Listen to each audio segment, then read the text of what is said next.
Hi friends, welcome to ruby kitchen. పెరుగు ఎక్కువగా ఉన్నప్పుడు లేదా ప్లెయిన్ మజ్జిగ తినాలనిపినప్పుడు ఒక్కసారి ఇలా మజ్జిగ చారు ట్రై చేయండి.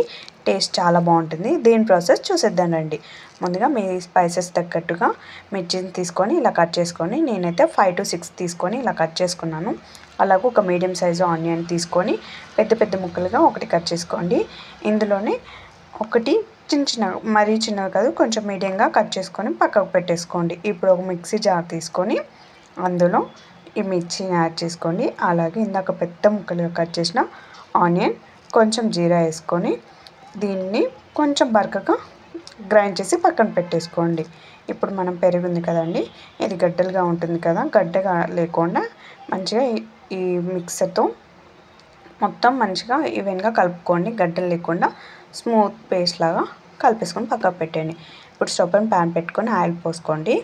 2 to 3 టేబుల్ స్పూన్ అయితే సరిపోతుంది.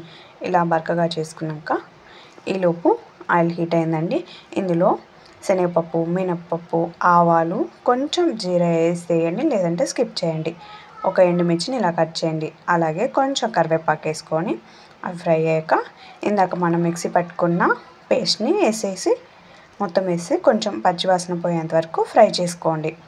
ఇందులో మీకు కావాలంటే అల్లం ఉంటే అల్లం కూడా యాడ్ చేసుకోవచ్చు, లేదంటే పేస్ట్ యాడ్ చేయొచ్చు. ఇప్పుడు మొత్తం ఇలా ఫ్రై చేసుకొని పచ్చివాసన పోయేంత వరకు ఫ్రై చేయండి. బాగా లో ఫ్లేమ్లో పెట్టుకొని చేసుకోండి. కొంచెం మగ్గాక ఇందాక మనం ఆనియన్స్ పక్కకు పెట్టాం కదా, అవి వేసుకొని ఒకసారి కలిపేసుకోండి. ఇవి ఎక్కువ కుక్ అవ్వద్దు, లైట్గా కుక్ అవ్వాలి, మనం తినేటప్పుడు తగలాలన్నమాట. ఇవన్నీ ఇలా మిక్స్ అయిన తర్వాత ఒక 2 minutes మూత పెట్టి మగ్గనివ్వండి. ఇలా మగ్గిన తర్వాత ఇందులో కొంచెం అల్లం వెల్లుల్లి పేస్ట్, కొంచెం పసుపు, అలాగే కొంచెం ఇంగువ యాడ్ చేసుకొని ఈ స్మెల్ పోయేంత వరకు కొంచెం ఫ్రై చేయండి. ఇవి బాగా ఫ్రై చేయండి, లో ఫ్లేమ్లో పెట్టుకొని ఫ్రై చేయండి. ఇవి మొత్తం మిక్స్ చేసుకున్న తర్వాత 2 minutes అలా వదిలేసేయండి. వదిలేసిన తర్వాత ఇందులో టేస్ట్ తగ్గట్టుగా సాల్ట్ యాడ్ చేసుకోండి. ఇందులో మనం ఇందాక ఏమి వేయలేదు కాబట్టి ఫస్ట్ ఒక 1 స్పూన్ ఇస్తున్నాను. తర్వాత మజ్జిగను యాడ్ చేసేయండి.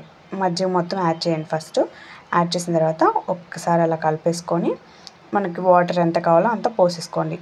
ఇది వచ్చేసి మజ్జిగ వచ్చేసి మరీ లూజ్ ఉండొద్దు, అలా అంత థిక్ ఉండొద్దు, మీడియంగా ఉండాలి. వీడియోలో చూపించినట్టుగా అంతే. టేస్ట్ తగ్గట్టుగా సాల్ట్ వేసుకుంటే రెడీ అయిపోతుందండి మజ్జిగ చారు. టేస్ట్ అయితే చాలా బాగుంటుంది. వీడియోలో వచ్చితే లైక్ చేయండి, షేర్ చేయండి, సబ్స్క్రైబ్ చేయండి.